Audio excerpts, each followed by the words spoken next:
coming from, Dad used to train me like a pro, like he'd kick my ass. You know, I remember him saying that you're going to be a world champion at like 11, 12. Yeah. And he dedicated his life to me.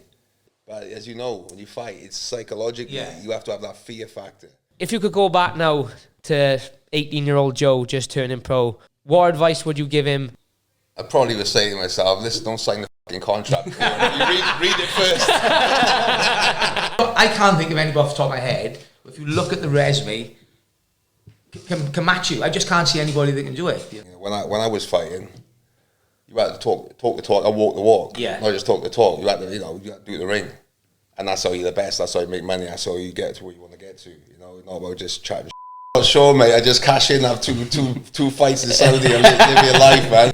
Obviously, we had the EA Sports fight night at the time, didn't we? Yeah. And Roy Jones Jr. Hopkins are like the best rated fighters. And I remember my mate, one of my mates used to play Hopkins and he used to be the executioner to me all the time. Yeah. But we didn't know Dad was fighting him next. Some man they wanna chat shit till I knock a mate like I'm Jack Shaw. Roll hat, roll stack, my flow sharp like a hacksaw. Getting off. Right, boom, we're back. And we're very privileged to be joined by the one and only Super Joe Calzaghe. Joe, thank you very much for giving us your time. I know you don't do a lot of podcasts, so we really appreciate it. And just kick us off. How's life at the minute? What's been going on? Yeah, good, mate. It's just no long got back from Saudi. That was good fun. Obviously, watching the fight out there, doing some boxing events and boxing gyms are rolling. Got my man over here, Joe Jr. Younger, better looking version of me. So all good, mate, all good. You know, granddad and dad again, a little 11-month-old. Awesome. Enzo, named after an amazing father, and little Viviana just running around just now. Yeah, man, going crazy. For little granddaughter, but yeah, everything's good, man. Everything's good. What was that experience like out in Saudi? Obviously, there was about 50 odd former like world champions. You had UFC legends. How did that kind of come about? Did they just kind of contact you and like, do you want to come out and help? Yeah. I know them. I know his management. You know, Spencer Brown and that. So they give me a call and asked me to to want to go out. And so it was great. It was great hospitality. You know, and it was a great event. I think it's crazy now. If you look how things have changed, I just wish I had this opportunity years ago, man. Man, well, I've been a world champion for 11 years. I'm not sure, mate. I just cash in, have two fights in Saudi and live your life, man. But it's incredible. You know, all the great fighters there. You know, even having the likes of Ronaldo and Eminem. Man, come on. The one thing I'm pissed off, I didn't get a picture with Eminem. I was gonna say, Because, I love Eminem. Right? We love him, don't we? We should live Eminem with the trainers. Love Eminem. So he just come in and gone. But yeah, it was a great event. I think like a lot of people like yourself, you were chatting earlier, I think it was a big shock. You know what I mean? That it was as close as it was because I just dismissed Ngannou because I just thought, I didn't really see him. I seen a couple of bit of pads with him and I'm not sure he did it on purpose, but you know, he looked a bit slow and obviously Tyson Fury, you know, he's a world champion. So I didn't expect it to be the fight it was. So I was quite surprised. I think maybe a combination of Fury possibly not taking it.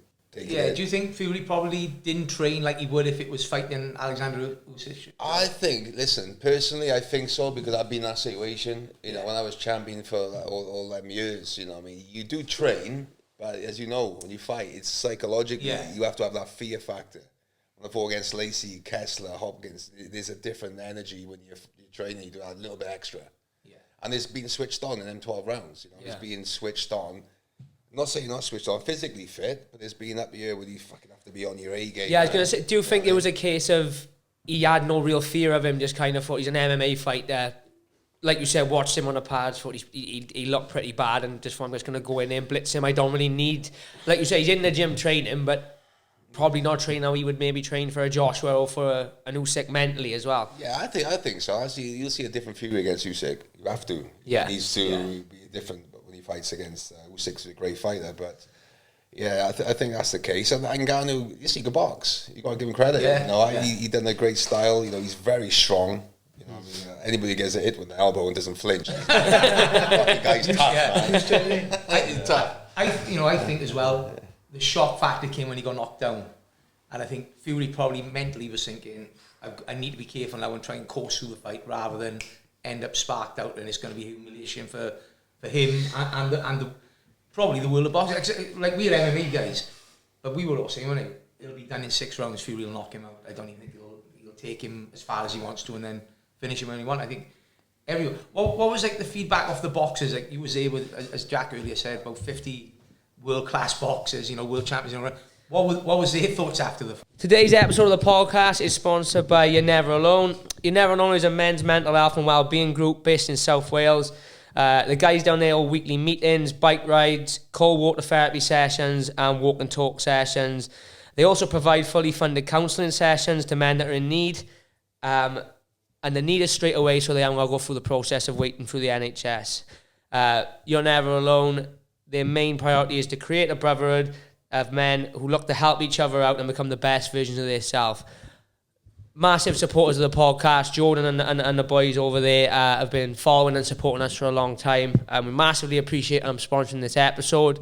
If you'd like to support them, you can buy hats, key rings, t-shirts and hoodies. Get in touch with them on social media. We'll put the links in the description to their pages, and I'm sure they'll get back to you ASAP. So thank you again to You're Never Alone for sponsoring, and we hope you enjoy the episode. I just think everybody was in shock. Yeah. I think it's like, what the f*** you just watched? Man? What happened? What happened? You know what I mean? But yeah, it was a bit of a shock. You know, everybody, a lot of the MMA fighters, there was a Rampage Jackson. Yeah. I knew he was going to do this, and I thought, no, you fucking didn't. Nah, come on, man. But the other day, I think, you know, it's a lot of money, you know what I mean? They say good luck to them guys, you know, cashing in. Like, who wouldn't do that? If I had that opportunity, obviously all about legacy and this and that, but come on, if you're going to get paid an absolute fortune to go and fight, why wouldn't you? Because money talks the end of the day, doesn't it? Of course it does. You know what I mean? Money does talk. And yeah, it was like I said, I was pretty surprised. I thought he won the fight. I thought he edged the fight. You know, he was close and I thought he won the fight. I know Ngannou got a knockdown. I just thought he's probably outpointed in the other rounds. Yeah, I agree. It was close, but I think from a boxing contest, he'd outboxed him. And if you look at the long range of it, if you look at the long range of it, it's probably a good thing that was quite a close fight. Because if it was one round, we'd want to see another fight. So the other boxers and the MMA fighters be thinking, "Fucking no, man, cashing in now," because you know, people saw 10 rounds. It makes you think any other MMA fighter could go in there and have a go then. They're going to fancy your chances. Of course they're going to make a lot of money. And I think a lot of I was guilty of it straight after. I was like, he fucking won, that's a robbery. But I think you get suckered in sometimes because you thought he was going to get whitewashed out there. The fact that he did have success where he had it, you kind of, you know, it's like we all get him in the moment and we were like, he's doing it, he's doing it. But story, wasn't it? He was like, oh, he's come this far, we want to have the result. But like you said, to follow on from that, obviously when you was at the top of your game, it was very different in terms of social media. It was probably only just coming about. It wasn't as big as it is now. You know, you've got guys like Jake Paul and Tommy Fury who are making millions upon millions, and they're probably not even British title level fighters, are they? If we're being honest, how sort of different do you, like, being around the fight, how different do you find it now in terms of all the interviews, all the build-ups, TikTok, Twitter? Does it feel like a different sport completely when you're around the shows now watching it? Well, massively, you know, like you just said, the guys making money all about, you know, being influenced on social media, Instagram, Twitter, and everything. You know, when I was fighting, you had to talk the talk, and walk the walk. Yeah. Not just talk the talk. You had to do the ring, and that's how you're the best. That's how you make money. That's how you get to where you want to get to. You know, not about just chatting shit on social media. And just an example, I think YouTube, I was saying earlier, like YouTube only just came in when I fought Hopkins. Now I basically got my own plane, paid with, I had to go on my own plane, yeah, of course. Yeah, I wish. No, got my own flight to Vegas, because it was just after Kessler fight, and to bump into Hopkins, you know, because I wanted to step up like heavyweight and be a two-weight world champion, Ring Magazine champion. He was the pound for pound one of the best in the world at the time. Hopkins a legend, you know what I mean? So I went out there, and that's where he made that comment. Never let a white boy beat me. And that comment just went viral. I went on YouTube. It's still viral now. Yeah. So that was made from that. If it was no YouTube, would that fight have happened? Yeah. For the amount of money, I'm not sure, and that just shows the power. And that was really just before Twitter, before Instagram, before all these other platforms. And that just goes to show the power it has. So, you know, like I said, you know, good luck to them guys. Good luck to them guys, you know what I mean? It's a different, like you said, different life now with where they build the fight, you know, where you see Tyson was doing his videos and Ngannou was doing his videos, and it does create that hype train where in your era, you're relying on the newspapers pretty much, the odd clip on television and some radio interviews. Yeah. So it is a different world. So much more accessible now to make fights, isn't it? I'm old, man. I remember just going on a Friday with my dad, bless him, and we just go to get the boxing news. Yeah. the boxing news. And one guy, whatever he would say was word like, you know, he said you play good, you box well, or you box bad. Do you feel like social media in a way has had a bit of a negative effect sometimes on the bigger fights getting made? Because you see now, like, for example, when Tank Davis fought Ryan Garcia, like, that was the first time that you had two massive names who they just said, fuck the belts, let's just come together and fight. But there's fights like that now that could be made, but it feels to me like, as a fan sometimes watching, that the promoters kind of want to string it along as they can to continue to build the social media hype and build the views and build everything so that they can ultimately generate the most money. But sometimes, obviously, in fighting, things happen where the underdog can win, or perfect example is Fury and Usyk. You know, they announced that fight for December, and then Ngannou's kind of thrown a spanner in the works, and now we got to wait a little bit longer to see that fight. Do you think back 10, 15 years ago it was a little bit easier to make the best fight the best because it was a case of the best had to fight the best to generate the views, whereas now they can do so much online that pretty much any fight can make the promoters a lot of money? I just think it's always been tough to make the big fights since you've had the four belts, the major four belts, WBC, WBA, WBO, IBF. It was tough. I was WBO champion for 8 years before I had the Jeff Lacy fight. I beat 6 former world champions, like 5 or 6, when they just lost their belt. Because it's all about money. It's about promoters. It's that the promoters need to make their money, you know? So having 2 world champions to fight, that's a massive out the pot. So they're going to make the money, you know? So unless you have a big super fight they used to have. Yeah. It's frustrating. So I was frustrated because I was everything I lose, nothing to gain. And I'm fighting like Robert Reed, Richie Woodall, Charles Brewer, Byron Mitchell. That's for another. I think it was another one.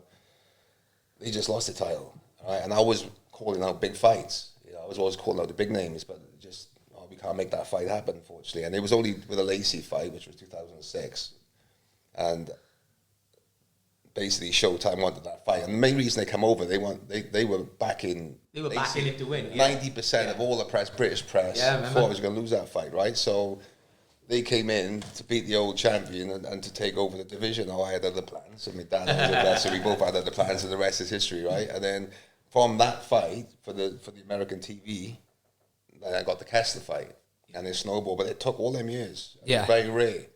It's very rare to get them big fights. How did it feel? What was the mindset? Because you talked about like with the Fury thing, the fear, and you got that little bit of mental. How did it feel going into the Lacy fight where you're seeing 90% of the press like writing you off, and like you said, the plan was bring the young guy in, beat the champ, take over, and take the belts back. How did it feel then to just go in and just completely whoop him from start to finish? Well, like I said, I could be all day talking about that story, but it's that's what amazing my father ends up, bless him. You know, he basically always was, you know, knew my style, and you know, he said, I remember saying keep it brief, so I went and had the injection in my hand a week and a half before the fight. I remember coming back and not training and saying to my dad, I said, Dad, you have to pull out. He went, what?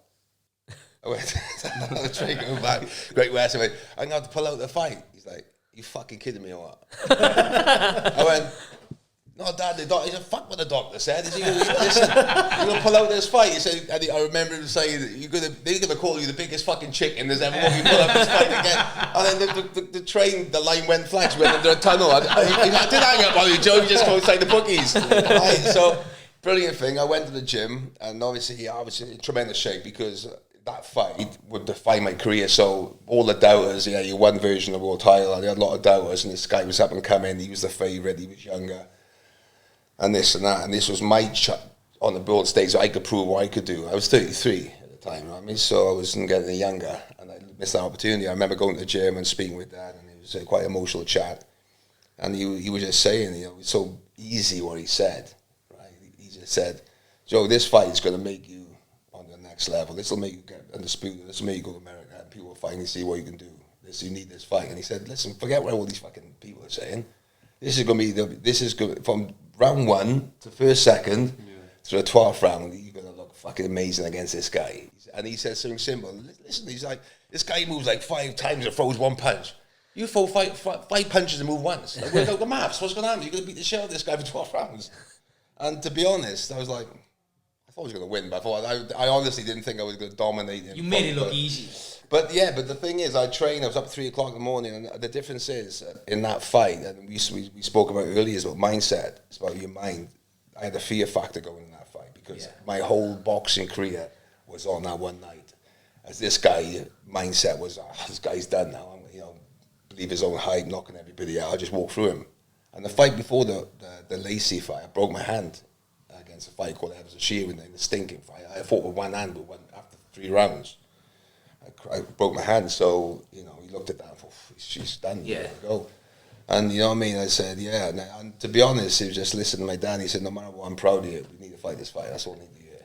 And the rest of this history, sorry, man. The rest of this, he went there. And like I said, difference is I wouldn't die in the ring that night. Yeah. There was no way he was going to beat me that night, and they have to carry me out the ring, and that's what we were talking about the few thing earlier. It's about mindset, where you are there and there when you get into the ring, So. And I think you had a really unique relationship, not just your coach with your dad. We got a similar thing here, and I think there is a fight there. Probably got that little edge on everybody else that you would have 100% trust if your dad's saying to you, "Listen, Joe, you're going to make this look easy." In your mind, you're thinking, I don't think he's going to set me up to fail. He's got no ulterior motive other than what's the best for you. And like I remember, I'm the same as you, but I remember coming up watching you. I remember all the newspapers, because it was all newspapers then, reading the back pages, saying, I remember somebody quoting him, he's the next Mike, like the super middleweight Mike Tyson, they were saying, most terrifying guy to come through. I remember sitting down and watching the fight, and just as the rounds going, thinking, I just can't believe how easy you'd made that feel. But I think a lot of that comes as well, like you said, the motivation you'd have from your father as well, and the things that he would say to you. And I used to watch, I used to love how he was with you in between rounds sometimes as well. Yeah, is that clip going round on him? You see the one? Yeah. What fight was that from? That's the Hopkins. Yeah, that's a fucking brilliant clip. What the fuck are you doing? That was brilliant. But the thing is, that just goes to show in the round, people say, great training, but he had such an energy and knew me. Like you say, my father, he took me boxing gym when he was old. So what makes me tick. Exactly. And I listen to him above anything. Yeah. So when you have a bad round, we say, you got to do your job. This fucking, you just had a wallop in the round before, man. It's like, not take in, you know what I mean? But it's the energy. You know what you need to do, but it's having that, between that 60 seconds in the round, having that slap sort of thing. And fucking, and a trust in the advice he's giving you. Man, I better action. One of, obviously, like, not just in the Lacy fight, but in every one of your fights, you could see that you would just break people because of the output, the cardio, obviously just skill set as well. But like you just said, he would move 5 times and throw one, you would move once and throw 5-10 punches. Was that something you had from young, just like that natural ability to just push constantly, or was that something that your dad kind of ingrained into you as you went through the levels that, like, look, we need to be... If they're punching 100 times around, we need to punch 200 times. Because sometimes that's what I felt like watching. It was as if we watch you fight and you'd have all these elite level guys and they'd land 2 punches and then it didn't matter what they done, you'd end up landing 5, 6, 7, 8, 9 punches more than them. Was that always your style, even as like an amateur coming up, or was that just kind of something that your dad ingrained into that mentality? Yeah, I think it was almost my style. I say a combination of both, really. As I said, I remember coming from, Dad used to train me like a pro, like he'd kick my ass. I remember saying that you're going to be a world champion. 11, 12, and he dedicated his life to me, and I had that mindset. So I remember going to school, and careers teacher said when I was 15, when I was skipping classes to go and boxing and train for ABAs, and they said to me, "What are you going to do when you leave school then, Joe?" And I said, "I'm going to be a world champion." And she went, "No, seriously, what job are you going to do when you leave school?" I said, "Yeah, going to be a world champion." But that's the power of the mind that my dad believed in me, and I believed it. Sorry, I forgot the second part of the question. Fucking sorry, man. Just rewind that, cut that one. That's pretty... No, we said the power of it. Yeah, sorry, man. So, it's going on. Yeah, so basically, so that trained me hard. So, rain, sleet or snow. I always had to lose weight for fights. One of my first nationals at 36 kilograms, man. I remember having to lose like 4 or 5 pounds. So when you're skinny little kid, 5 to 10, that's a lot of weight. Yeah. Dry out. And so I come home and he said, "You got to do the sit-ups, this, that." At times, as a teenager, we argue a lot, man, because, and like any teenager, I want to go with my friends. I want to do things that other kids do, you know what I mean? But he knew, and so I had that that iron mentality at that young age, so I was training so much more. So when we did pads, I had a an amateur trainer called Paul Williams, right? So that was open Mondays, Wednesdays and Fridays for an hour like any amateur gym.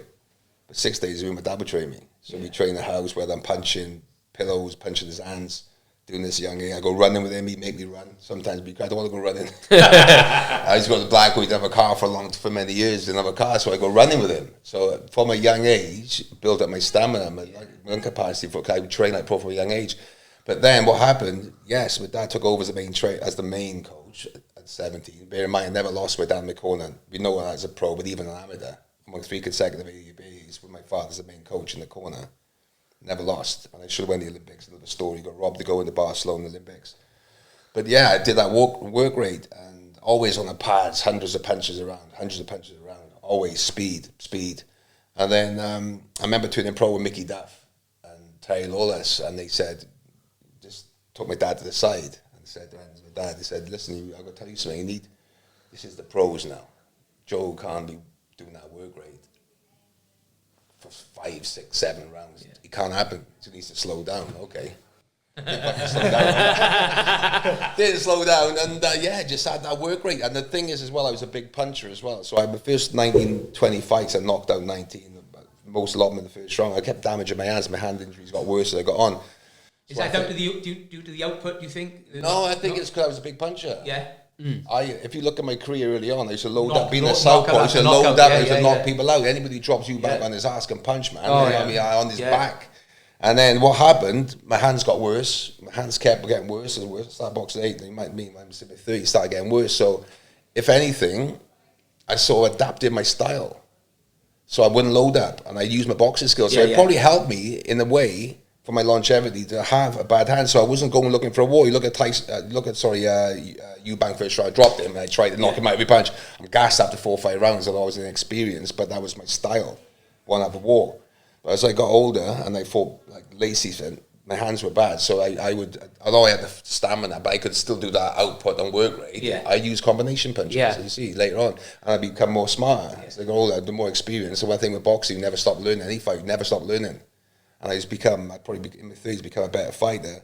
Maybe part of that was down to the fact that I had bad hands. So I forced to adapt then. If I catch this guy, so I adapt and use the speed. So it worked all right. It's crazy with your old man because your old man ever have any fights or? No. You know what? It's like a lot of people don't know this. My grandfather actually did box. Yeah. My grandfather boxed. He forged his signature. My nonna, great man, Giuseppe. I'm named after his son. And he forged his signature to go to war. He's 15. So he said, submarine, and then he boxed in the army. He had apparently he was undefeated. He had about 8 amateur fights, but they kept him big because he was young when he was in there. So he taught my dad how to box. So my dad was a really talented footballer and a musician, became a musician after, but he was a really talented footballer. But he could box. So people think Dad read boxing and some bug. It's bullshit. My dad could box. I sparred my dad when I was a kid, and he taught me how to box. So he would have been a good boxer, and he sparred with all of us in the gym.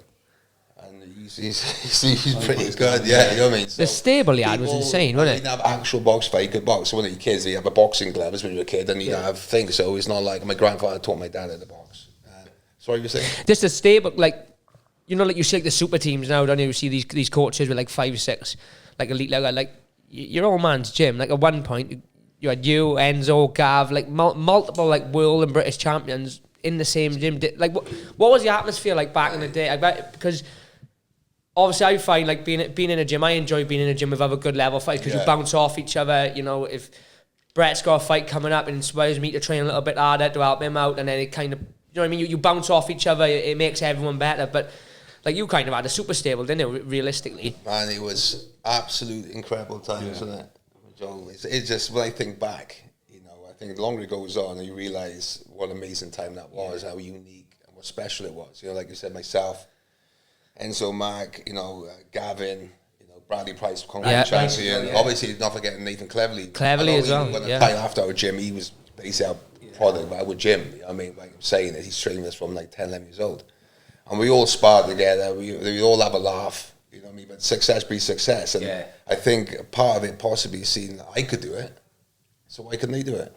Absolutely. And we all sparred together. It does. We all were winning titles, and.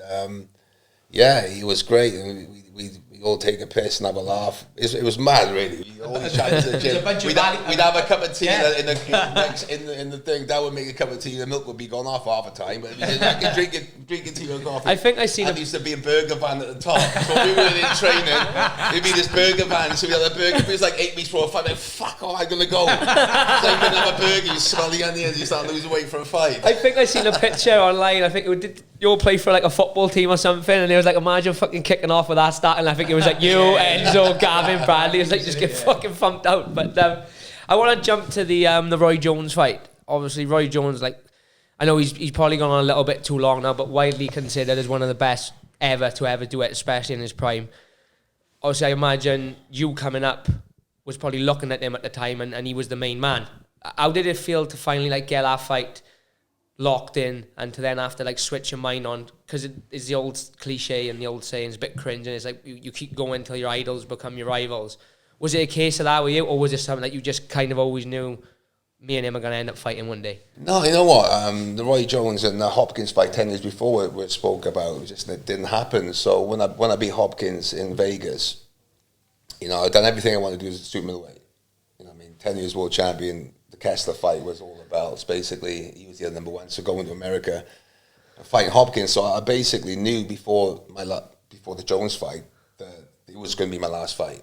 But you you can't like yourself at boxing, and you know what I mean. I was like 36. I was injured. Injuries were getting worse. Obviously, my boys, my sons at the time, Joe and Connor, were getting a bit bigger. And obviously, to see what happened with other fighters, you know, there's a boxing's unforgiving sport. You've seen the greats, and I got dropped against Hopkins. I only got dropped 4 times in my entire life. I'm at the sparring anywhere. Never got dropped since I was 9 years old, and then I went down the first round with a brief knockdown. There was more a flash knockdown against Hopkins, more off balance, and against Jones. But I didn't know that. So before the Roy Jones fight, I knew that was it, right? And I spoke to Roy Jones after the Hopkins fight. We said I changed numbers and this and that, and it's about fighting. And yeah, so I knew it was my last fight. We spoke about possibly having my fight at the Millennium Stadium, which probably would have been maybe more money, but to me it was like to finish off in going from boxing, Splot Leisure Centre. Nothing against Splot Leisure Centre, Newport Centre, but to finish off fighting in America boxing, man, in Madison Square Garden. Against one of the greatest fighters of all time, Roy Jones Jr. Okay, I know he's probably not the force he was before, but was I the force I was? It's not, exactly. A lot of people think I was at my peak. You know, I was like, it was like a prime Calzaghe against a prime. I was 36 at the time as well, so you could still fight at the time, you know. And we got on and we just made the fight happen. So to me, you know, to finish off fighting there after what I've been through in my career, and there's lots of ups, maybe loads of downs, man. I got like written off. It was an amateur. I got told I've been never going to box again. I was like 15. I had like 16, I think I was, and I had a really bad wrist injury. I didn't throw a punch for over 12 months, and then I have to deal with all that and all the adversity. And just to finish off at Madison Square Garden. And that sort of performance as well, where you know that clip is viral now, is it? Where you got your hands down. Oh man, it took years to come that, right? Because I always said to people, that's my favourite part of any of my fights is that bit. Yeah. And people say, "Oh, why did you go Roy Jones?" I wasn't going to him. I was having fun. I remember in that fight, I was literally counting down the rounds. You knew it was your last one. I was saying to myself, Joe, enjoy it, man. It was quite a surreal thing that I did when I was in there, and I realised after 27 years of boxing, this is it. And I knew that would be the end for me. I knew I wanted to finish on my own terms. Retiring is one thing, but staying retired is another thing. Yeah. And knowing when it's time to quit. And to me, it was. And obviously now, you know, you look at the situation, you could make more money. Yeah, of course. I go out at 50, you know. That was always right. I had this conversation, bless him, about 5-6 years ago. I said, Dad, do you think I should have got to 50? He went, yeah. Fuck, too late now. I like that. He said you should have, but he respected the fact that that was time for me. And my boys were getting, like I said, I went down the first round against Joe, went down the first round against Hopkins, and it mattered to me. Maybe even my sons as well, because they were upset, and obviously they come in there and watching the fight. I always remember little Connor. So Joe was there. I remember. So I'm training now. They give you the call out. I got like, Joe, you got 2 man. You get yourself all psyched up. And I remember the security woman bringing little Connie, he's on the opponent 8 at 9 at the time, and he was sobbing. Bless him. So we come out. They show that on the film, Mr. Calzaghe. He was sobbing, so we didn't want to watch because he obviously he's a bit scarred. So I went on the first round against Hopkins, and he's that young. So he's like, yeah, that's why I'm like just about to get in the ring, biggest fight in your life. And I got my little boy coming now. Dad's gonna be alright. Yeah, I'm trying to get myself psyched up now. I'll give him dad mode, give him a hug and a little kiss, and I'll be back. Not be long now. But as it happened, I'm glad. So as soon as I went in the ring, I got fucking dropped. So he walked in after the second or third round, so I'm glad he popped. You missed the first bit. And how many fighters go out on their own terms? It's few and far between, and that's I think why we respect so much is that undefeated, fought who's who. And when you made that choice, how many fighters do we see coming back after 4 or 5 years of retirement? And it's the wrong choice, isn't it? You know, they're doing it for the wrong reasons. And I just felt, you've gone out. I'm not saying it because you'll tell you I've been one of your biggest fans for years. I've followed your career from start to finish. But I've always said, for me, you're the best fighter to ever come out of the UK. And for you to retire on those terms, undefeated, with all the belts, fucking, you know, it's unheard of, isn't it? You know, I can't think of anybody off the top of my head. If you look at the resume, can match you. I just can't see anybody that can do it. You know, and I just think it's so unique, and hats off to you that you knew when you'd had enough. And I think you know we've got to have utmost respect for that, mate, because so many people chase the money and chase the fight for their own reason. I think one thing you don't get so much credit for as well is that, you know, there's a lot of like shadiness in boxing and politics with promoters and stuff, and you were one of the few that towards the end of your career just backed yourself and said, I don't need it, I'm going to go off and fucking promote myself. And like you said, Frank Warren wouldn't make the Hopkins fight, so he was like, fuck this, I'll go make it myself.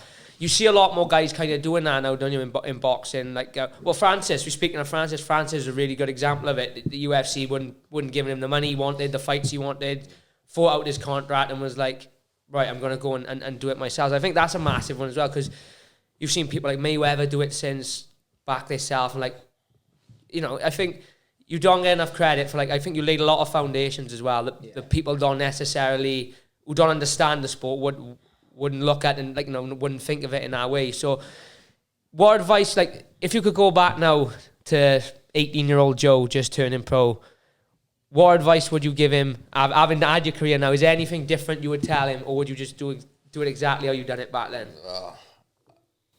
I probably would say to myself, listen, don't sign the fucking contract. You read it first. Take her away and have a look at it. Oh, I love it.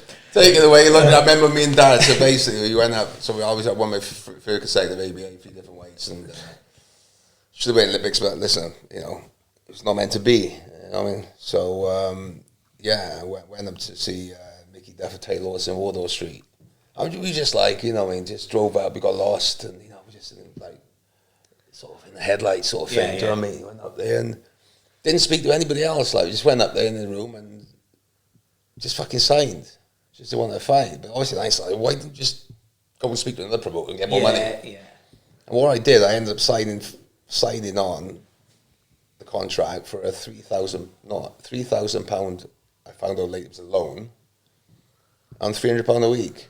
And I was on that for my first 21 fights. 21 British champion. I went at 500, it was a loan. So when I left him and went with Frank Warren, I owed him 20 grand back. Wow. But like a little thing like that, you look at it back now and laugh. But you know what? People say, you know, anything. Listen, will I turn back? Like, no, because listen, I managed to do something so special that means more than that, and that was to be undefeated, fight as much as I did, and also have my father in the corner to share that. The man who got me involved with boxing and is the reason I was a boxer in the first place and the champion I was. And will I be that hungry? Yeah. For instance, I went to the Scrum medal, and I was a young kid getting like a fortune. We've seen it happen where fighters turn pro, they get a load of money. So they like, you know, you ain't got the hunger. You need the hunger when you're fighting. You need that hunger, you know. When you get all the spoils before you're champion, it doesn't work. Very rarely you see that work. So, but if I went back, I'd say, mate, when you go up there now, have a read of that contract first. Check the contract out. You can get a bit more than that. Does that still go on now? Does people still get signed into them sort of things now? Probably. Yeah, probably. There's a lot of probably. guys haven't got guidance, have they? So, you know, you have these famous people offer you a contract. It's like, and like you said, like to some people, that's a lot of money at the time, isn't it? You know, £3,000 and £300 a week. You think, fucking hell, sorted. I'm fucking. Yeah, well, back in the days, that's a long time. I'm pretty old, man. I was 1993. Yeah. Inflation was, you know, not as bad. Cost of living wasn't as much as now, mate.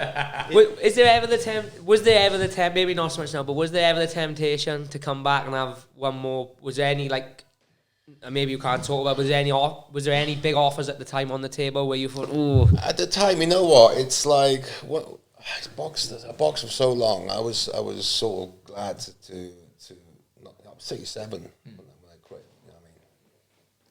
And yeah, of course, you know, boxing's in the blood. So yeah, you have the thought. Do you know what I mean? You know, maybe you should have one more.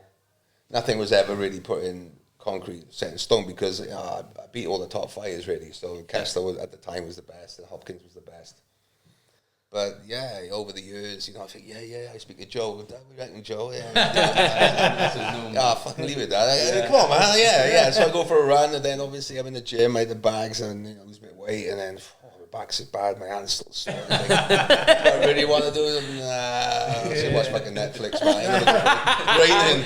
Maybe that answers my own question. Because I seen a few years ago, and this might be complete bullshit, but there was like a thing going on Facebook that there was rumours of you against Froch in the Millennium Stadium. It was when like the Jake Paul and all that sort of scene started blowing up, and I think Roy Jones had come back and fought Tyson, and I seen that going around on Facebook. So was there ever any substance there, or was it just some fuckers made it up on Facebook? And yeah, probably made up. I think, listen, I've said over the years, you know, you see a lot of things going on now, people are getting a lot of money to do exhibition fights, and that's different, you know what I mean? You know, at the end of the day, still to do a bit of training, you know, I still think I'm pretty sharp, but, you know, to go into a proper fight, you know what I mean? Come on, if I were going to fight. Would you consider an exhibition if it was the right thing? Yeah, probably an exhibition, but that's different. Yeah. You know, 8-2, I'm fighting 10-3, 12-3. If I was going to fight to go completely against what I said, I retired and stay retired. I got the fought 10 years ago and got that money. Yeah, and the money they're throwing up. I'm 51. I'm never going to be. I'm realistic. I'm never going to be.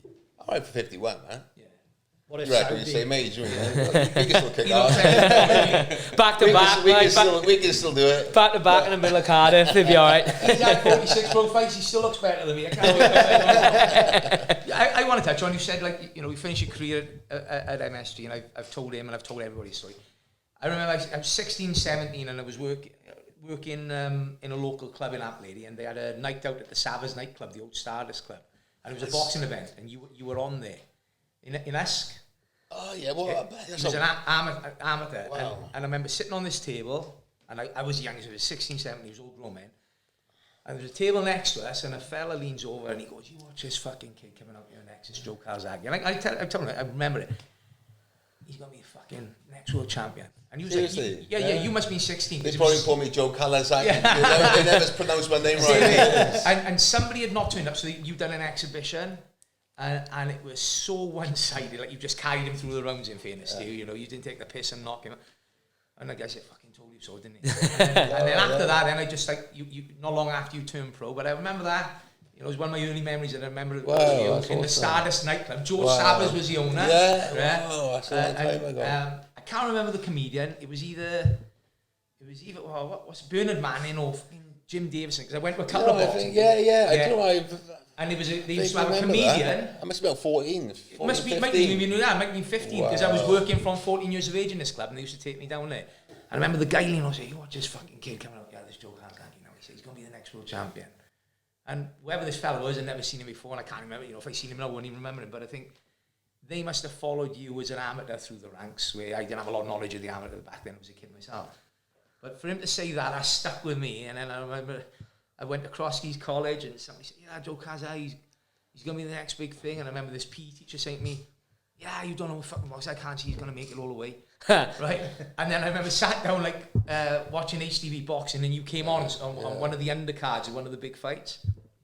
And I just followed you from there, mate. I used to think, fucking hell, not natural. I hate it when people say you've got natural ability. People say, "Oh, he's got natural ability."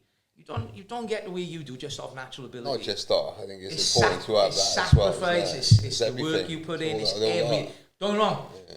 Natural athleticism, natural car. You might have some of those things, but if you haven't got the brain and the right coaching, you're never going to get past a certain level. I agree, man. If you were to go from the start, it's like MSG. Oh, mate, yeah. It was really rough down there, and it was an old blokes too. There was no women there, it was all men. And to see you there and see you finish in MSG, that's, you know, it's a journey that every kid dreams of that wants to get into a combat sport, you know. I agree. Do you say you went to Crosskeys College? Yeah. And I remember you was in the same year as me. I went to Crosskeys College. You did? I went for 3 months. You went for 3 months? I did a BTEC in science. Why the fuck would I do a BTEC in science? I left that about 2 or 3 months. I want to ask you a question because obviously Joe, I want to bring Joe Jr. on this. He's boxed at amateur. Now, as you've come through your career, your dad has been your coach all the way through. And I think I say to him sometimes, I think sometimes as a fighter, the son can take for granted a little bit the father in the corner's coach, and I don't think they realise sometimes the emotional impact it can have on him and the stress. So did it hit home a little bit when you first watched him box? How did you feel as a father? Yeah, nervous, man. Nervous, shouting, screaming, yeah, of course, because it's a lot easier in the ring. Yeah. A lot easier in the ring. I always remember Dad, man. It's like he used to get so nervous. I'd be like quite calm. Yeah. He used to do my bandages. His hands would be literally shaking and sweating. And then we still have a little bicker. We always argue. We bicker back and forth. Like, what's up, Dad? Are you nervous? No, I'm not nervous. What's wrong with you, man? No, I'm not fucking wrong. What's wrong with you? He's like bickering like a married couple in the corner. He don't even like it. We've been like waiting. We've been waiting to walk out in the O2. Like they all like when you walk out in the O2 for the UFC, they all do pretty much under the stands. Like, and so I mean, you know, it's like fucking psyching yourself up. Here we go, and I can fucking turn around. I can just hear him cacking and spitting on the floor. And like there's fucking people doing interviews. And I'm like, fucking chill out and fucking make us look stupid. It's a funny one. Like all the camp, all the way through. I don't suffer with anything. I'm switched on. We go from father to son to coach and fighter. Right throughout that fight week's exactly the same. But the moment we arrive at that venue, it kicks in with me. And I'm glad we got a good team around us who take a bit of pressure off me on the night. But it's unreal because like I'm going out and I am literally dry reaching where my nerves have got that bad. Imagine. But then I sit down, and I think you'll be the first to say, the minute we sit down and the door closes, is something comes on, boom, I'm on. Yeah. A professional light comes on. Yeah. I'm focused. I'm thinking 100% as a coach rather than that father son. Yeah. And I always use it, and I've used it in different interviews I've done. I remember on the film that you and your dad done, Mr. Calzaghe, we had that psychologist on there, and he said, a father sending his son out to battle is the most unnatural thing a father can do because it goes against every grain in your body. Your entire being as a father is to protect your son. Yeah. And it's a vulnerable feeling. You know, I feel vulnerable. I cry all the time after he's won because, and people say, oh, it's not more, it's like a relief. They say, how do you feel after he's won? I say, it's relief. Yeah. It's not until a day or two after I really start to enjoy that moment because it's just like, he's got through that, he's not hurt. Even when he's lost, you know, as long as he's fine and I see he's okay, I can deal with that. But it's that anxiety leading up to that moment. Imagine, It's not natural. It goes against everything in your. Yeah, of course. Well, first I watched Joe fight a few times, man. You know what I mean? It's you just get really nervous because you're not in control. You know what I mean? And you just worry. You're a father. You know what I mean? Your instinct is to worry. But how old was you, young Joe, when your dad had his last fight? How old was I when he had his last fight? Yeah, 2008. Look at the maths. Yeah, 12 or 13 or whatever. You're the same age as me now. New York, man. How did you feel? 14. Watching it. It's because I say to Dad sometimes, obviously Kester fight, there was 55,000 people there. Yeah. I had to be me, Connor, me and Connor, the most nervous people. I used to hate them, mate. Yeah. I used to just literally sit there. The only thing I remember about the Kester fight before it, I must have spoke to Michael Buffer about half an hour before it, man. I think me and Connor did his head and we was chatting for ages. He was talking about the fights now, we were just chatting for ages. Oh, you go on, boy, just watch this fight now. We were chatting for ages, mate. But the fights, he said, I can stand it, mate. He used to hate it. Yeah. Obviously, we had the EA Sports fight night at the time, didn't we? Yeah. And Roy Jones Jr. Hopkins like the best rated fighters on. And I remember my mate, one of my mates used to play Hopkins and he used to be the executioner to me all the time. Yeah. But he didn't know Dad was fighting him next. And then I remember he used to play him and Dad said to me, in the snooker room, in the games room.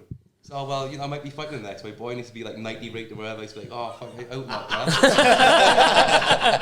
And then obviously he goes over to what the stats like. But yeah, man. I mean, like Dad said, that's one of the reasons why he retired, because me and Connor just just hated it. Like, just yeah, it's not nice. No. I just think it's not nice. Was it you O'Connor that coming to me and started crying before I fought Roy Jones? Yeah, you and they went and put all the highlights on. But I said, don't worry, he's fucking slow now. We're gonna have all the highlight reel about 10 years before. Yeah, Jack. Imagine putting Roy Jones Jr. in on YouTube, checking out, hands down, moving around, you thinking, this guy. It was. I showed him a clip yesterday. Obviously, Tom Aspinall just won the belt on the weekend, and he talked about his son.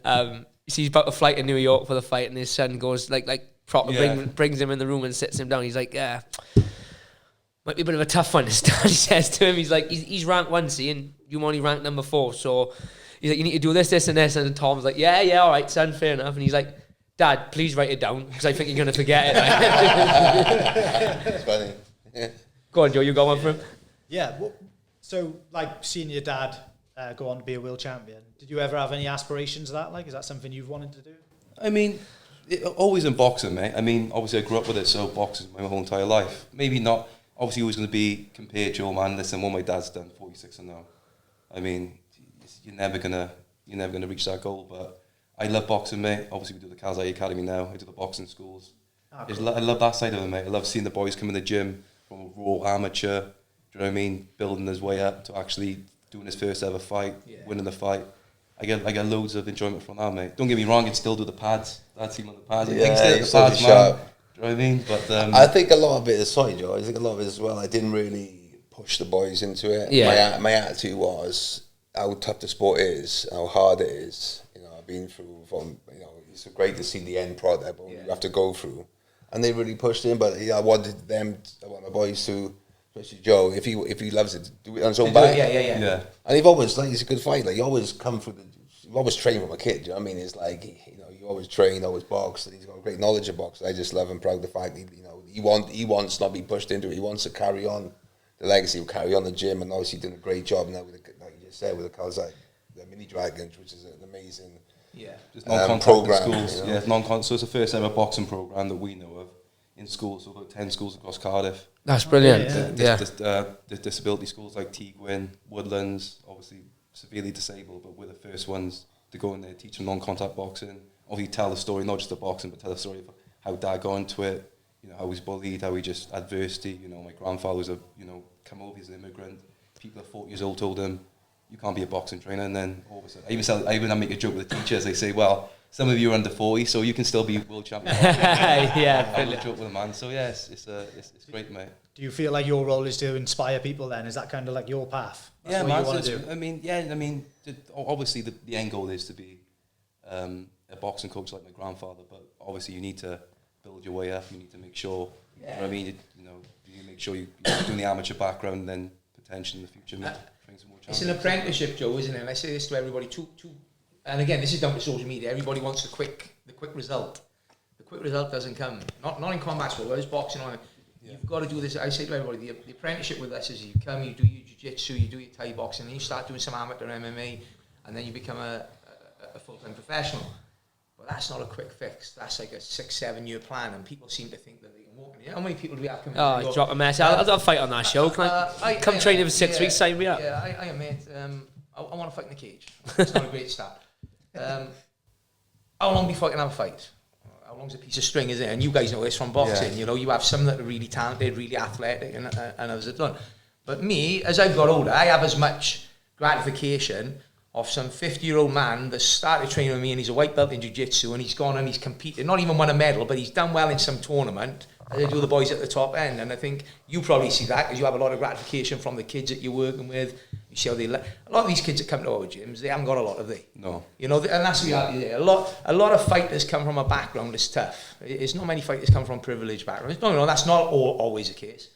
But to watch these kids just turn their life around, and we got lads at the gym, and we're never going to be world champions, but they're an integral part of the team, and I have as much pride watching them compete and doing well as what I do. Jack, who's my own son. Do you know what I mean? It's passion for the sport, isn't it? Yeah, passion for the sport. sport. It's all about passion for the sport. Absolutely. For Joe Jr., is it kind of nostalgic sometimes, obviously, like you're holding pads and training guys in a gym that 15, 20 years ago, obviously your grandfather was training your dad to fight Kessler, Hopkins, Roy Jones. Did you ever think about, do you ever stand there sometimes and think, we're in the same spot doing the same thing? Yeah, it's mad, man. I remember my granddad used to say to me, Joe, you know, don't worry about being a boxer. He's like, you just call the shots, you know, I'll train you to be a trainer. At the time, like when I was 16, 17, I was like, no, I want to be a boxer. No, I just want to be a boxer. And now, like, I think, you know, and there's things, so I trained my grandfather. He used to take me down Cumcan, Gary Butcher's gym, and he used to I used to train down with Gary as well, yeah. Fridays, go sparring down there, man. And then Nono used to take me, mate. And those memories just live forever. I know they never reached, obviously, as far with Dad, like, we can't, you know, Nono didn't push me that much, but it was still amazing having those memories, you know what I mean? Going down the gym with him, on the pads, man, flipping it. I remember at one point, he tried to do the old Mayweather style. Just hold, like, you know. I remember just holding the pad, if I do it wrong, he'd be like, fuck you, what are you doing that for? No, and all that. So, yeah, great memories, man. And, yeah, it's amazing to carry on the legacy. Obviously, what my dad built. And it's great that you're in the same gym, because like when I visited him down there, like I walk in there and he is go up on the back, man, when I look at some of the posters and you know, I'm an old man, so I can relate to it, you know, because I've seen your dad go through right from as I said, a 16-year-old in a Stardust nightclub to MSG. So when I'm in there, I just think, God, the kids local don't appreciate what they got on their own doorstep. You know, if I was a young aspiring boxer now, your gym is where I would go. You know, your name alone would be enough to drag me there and think, right, this has got a history. It's got a bloodline which has created success over 30, 40 years, you know. But I think it's great that you're still going. You know, I'm aware that you're working in a Cardiff school, so I work in a school. It was in your school, man. You done it down our school, didn't you? But, you know, just keep doing what you're doing. I think it's great. And sooner or later you find that gem, don't you? Yeah. And you will have the next Joe Calzaghe, hopefully. Yeah. On the line. Maybe not quite as good. Sorry, I'm an ego. Yeah, hopefully. No, you're right. I agree, man. Like I said, don't put yourself down. He's a great trainer, man. He's a good trainer. He's, you know, I mean, at the end of the day, he's got great knowledge of boxing, and you've got your pro license as well. Yeah, so I got my pro training license. He's got a pro training license as well, and you just got love for it, man. And I love to see it. So when I go and see Joe in the corner, I love it because it just reminds me you got the same sort of passion. And, was that ever something you ever considered going down the pro trainer route? Obviously, you've got like Gavin Reese now, who's got a pro stable. Gary Lockett, former boxer, got a pro stable. I don't think you got the patience, man. I'm not sure. I'll never say one day, but I think something. I've had fighters in the past ask me to train them years ago. Some good fighters as well, but it's just like it's a full-time job. You know, it's a full-time job, and I'm not very patient.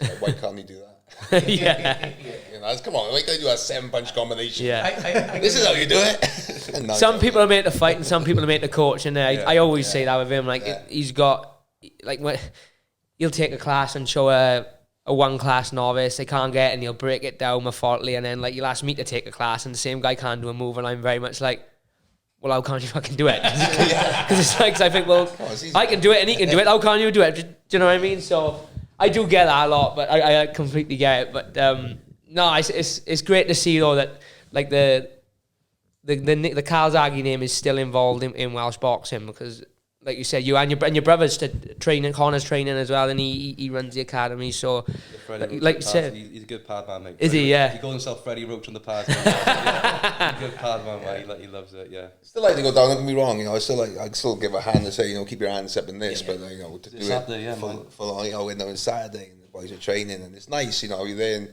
I don't go that much when they're sparring. And you're telling a kid, you know, you got to do this, and they're listening, and it's nice. You know what I mean? They're taking it in. Then they don't do it. I told him to keep his fucking hand up. The dad comes in, like, and he'll say something, there's like a Joe Southpaw there. Novice boy, he's all right. And he's like, Joe, you know, he's a Southpaw, he's got to move to his right. He's telling me in the corner. I'm like, Dad, I've been telling this over and over and over again, but he just don't listen. It's the worst feeling when they've been training hard, mate, and then they get in the ring and they just start, and you think, oh, where the fuck is the trainer gone? You know what I mean? You walk up, mate, I remember we went to one show, it was up down south somewhere.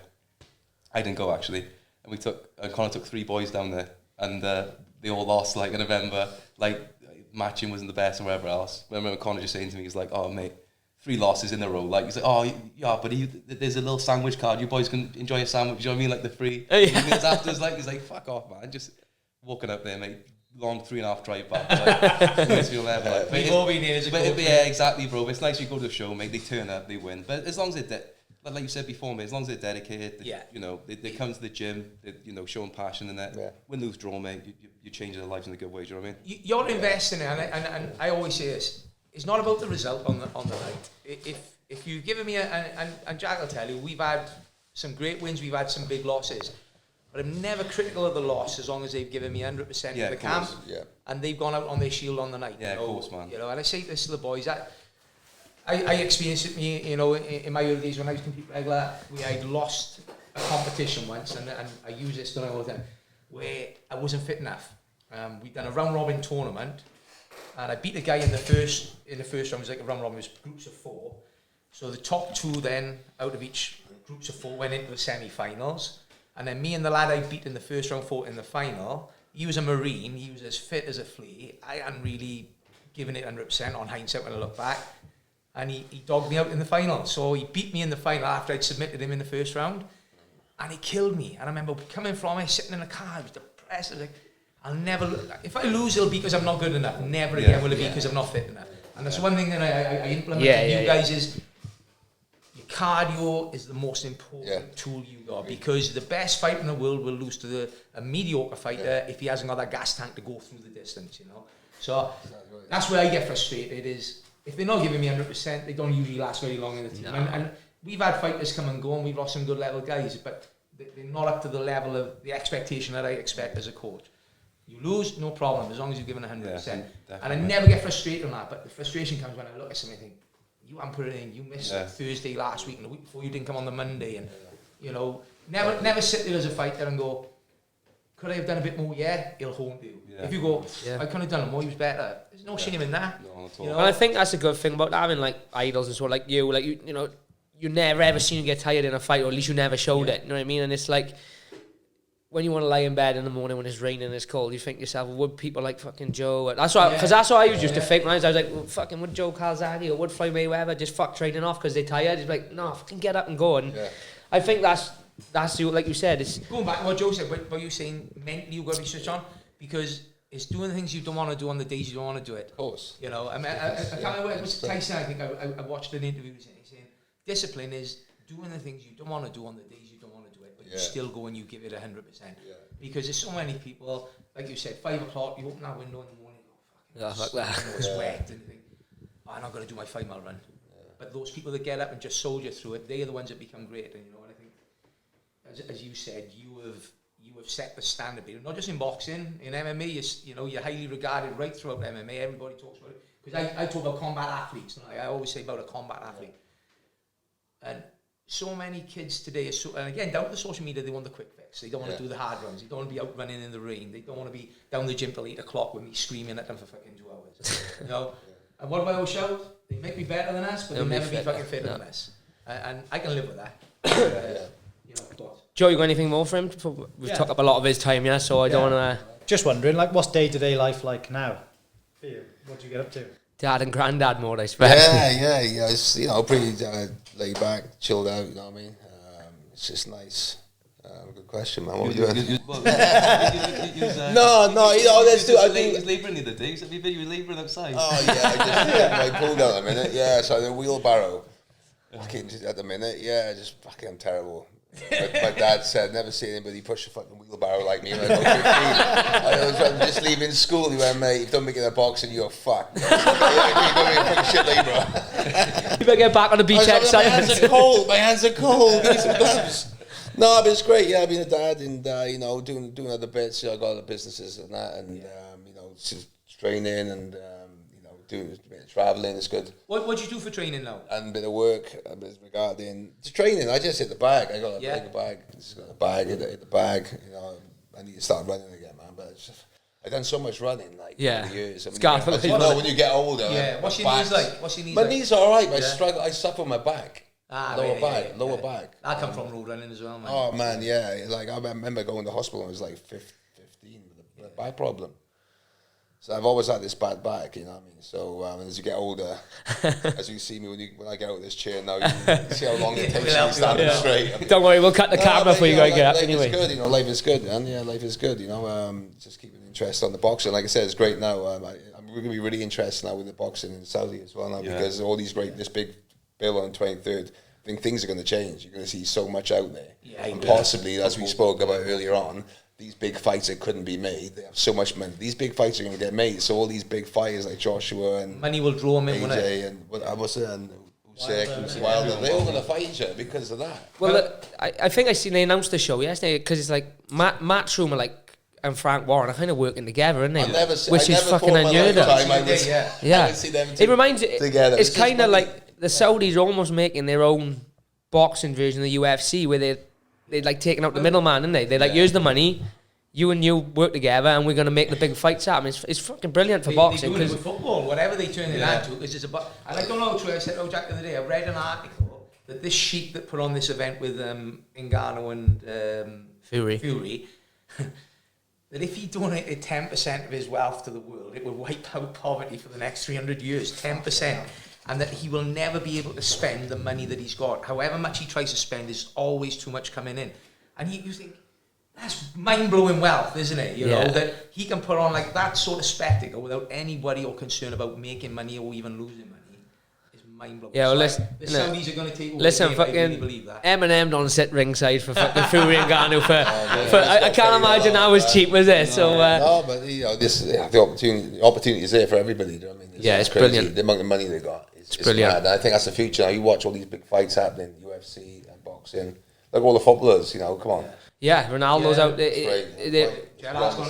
The Premier League will be in Saudi now in 5 years' time, I think, won't it? But go on. I just gonna say, do you follow the UFC much, Joe? I know Joe Junior does. He's a big fan. I like watching it. I'm not as big a fan as Joe. I watched Aspinall the other day. I watched that fight. I was happy that he won, man. That was good. And he's a really genuine guy. And we've known Tom a long time. Him and his dad.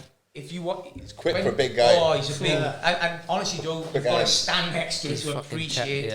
He's a monster of a man, a monster. And his dad's only done. He's like, his dad's tiny. I saw him ringside. Yeah, his dad's a bit like me and my. Yeah, but no, Joe. We won't take no more of your time. I want to thank you very much for coming on. I know. You guys. I know you don't do these often, so we're privileged. I think it's his first one, isn't it? First podcast you've done. Well, we're gonna say it is anyway. Podcast, yeah, we're gonna say it is anyway. That's gonna be our headline for Joe Calzaghe's first ever podcast. Thank you very much, boys, for coming on, and please like, share, subscribe, and obviously, if you're in the local area, get out to the Calzaghe Academy for some boxing, and we'll see you all soon. Have you got any website, Joe Junior, that you wanna? CalzageAcademy.com, and you got Calzaghe Mini Dragons as well. Are you on Facebook and Instagram? Yeah, all Facebook and Instagram. Yeah, we'll chuck all the links in the description. So, cheers, man. Joe Calzaghe.com. It's like shorts, legitimate ones. Thank you, boys. Thanks, bro. Thank you, guys. Thank you, lads. Enjoy that. Brilliant.